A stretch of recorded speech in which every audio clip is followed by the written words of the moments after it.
morning mga master. Merry Christmas sa inyong lahat. Kumusta ang inyong Pasko mga master? Mukhang masaya ang ating kapaskuhan ngayon. Malungkot na hindi maintindihan dahil naka-duty tayo. Wala tayong magawa, hindi tayo makapaghanda. Master, masdan nyo ang kalsada, napakaluwag.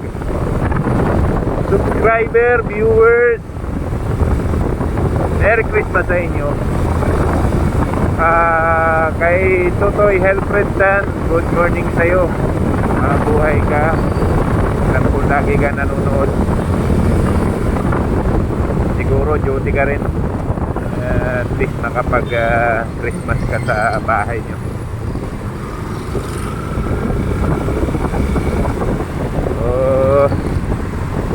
Sana kung may handa tayo, wala naman tayong maihanda dahil ang bahay natin nasa probinsya, hindi tayo naghahanda sa duty. Tama lang yung makakain.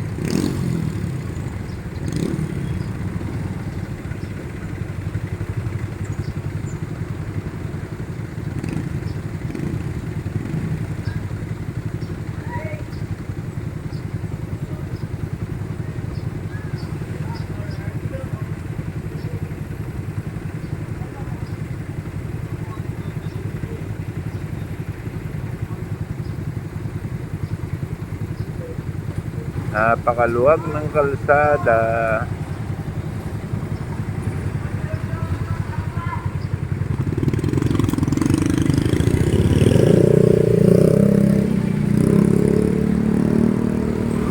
Kita mo hanggang dulo.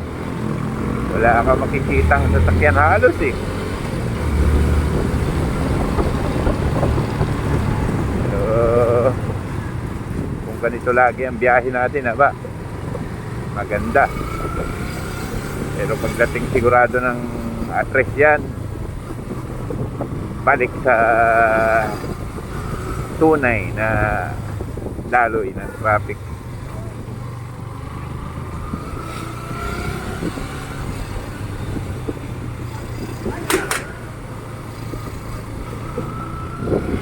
Mga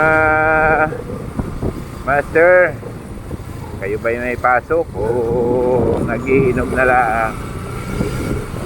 Katulad ko, may pasok, hindi makapag-celebrate ng ayos.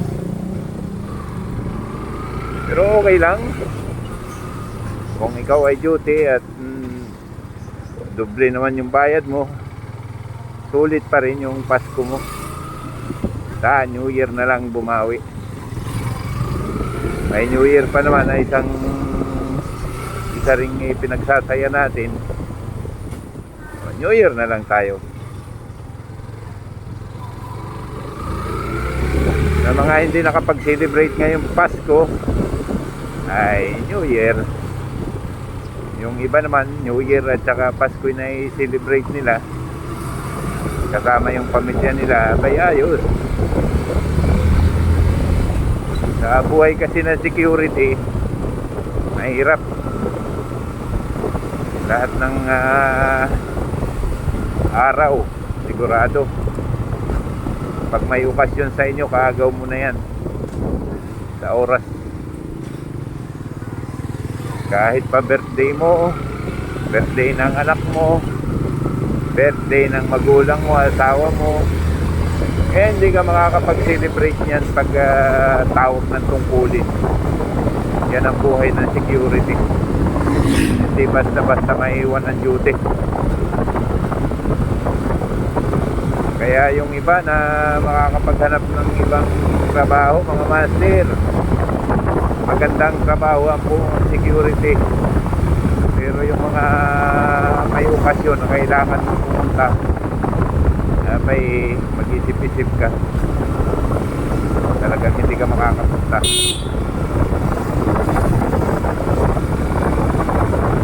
Tingnan nyo naman mga master, mula dito hanggang dulo, tanaw na tanaw yung dulo ng kalsada. Walang sasakyan. Ah, mga takbuhan. Kala mo nakikipagkarera ka lang.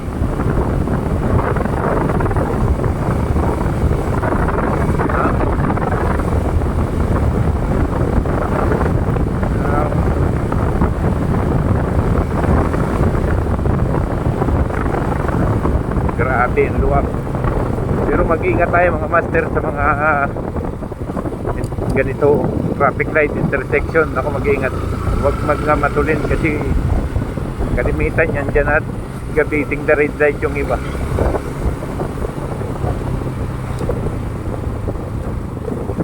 Kung sila hindi maingat, tayo mag-ingat tayo. Mahirap na.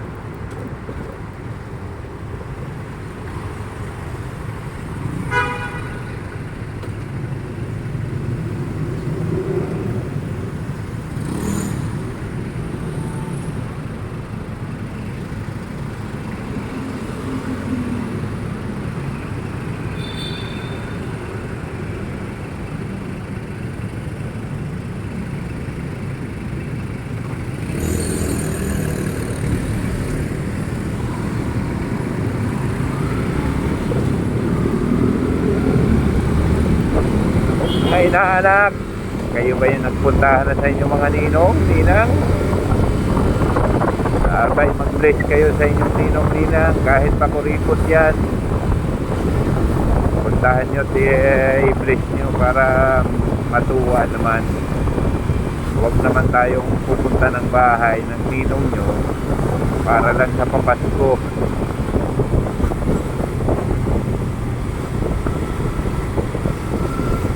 Kailangan puntahan nyo rin kahit stress lang. Malay nyo naman ang ninong nyo talagang walang wala.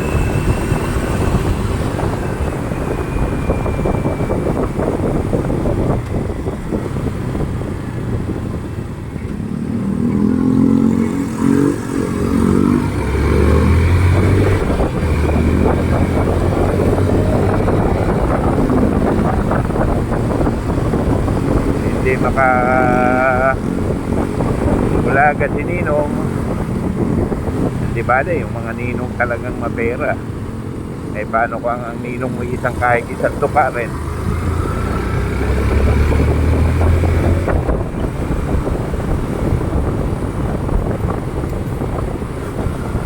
Grabe na ito.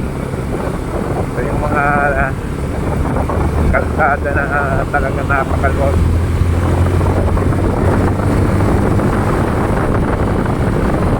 Every time na lalapit ako magatulin, yan, palibas ay maluwag, hindi ayan.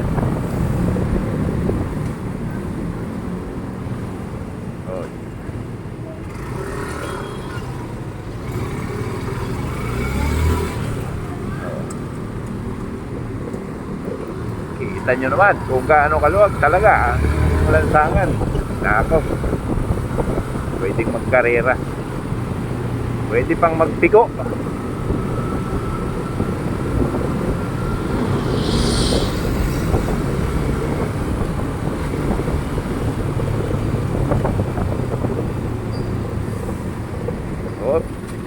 Bawal lumiko dito sa Manila pag naka-red.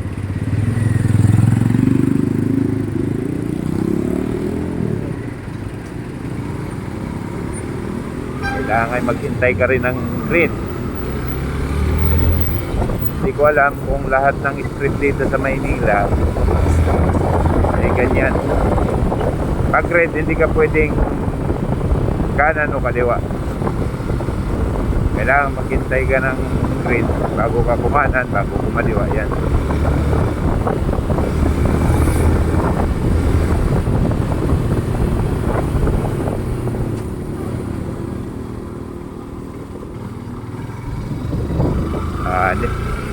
Luwag. Ayun, kita hanggang dulo.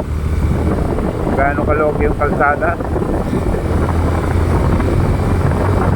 Kita mo ang dulo ng kalsada, walang kaharang-kaharang. Grabe.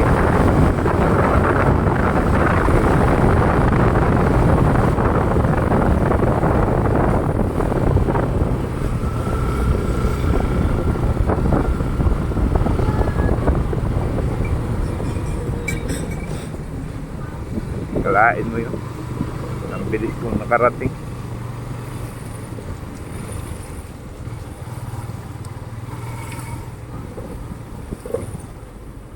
Mga master, ako'y pansamantala ulit magpapaalam.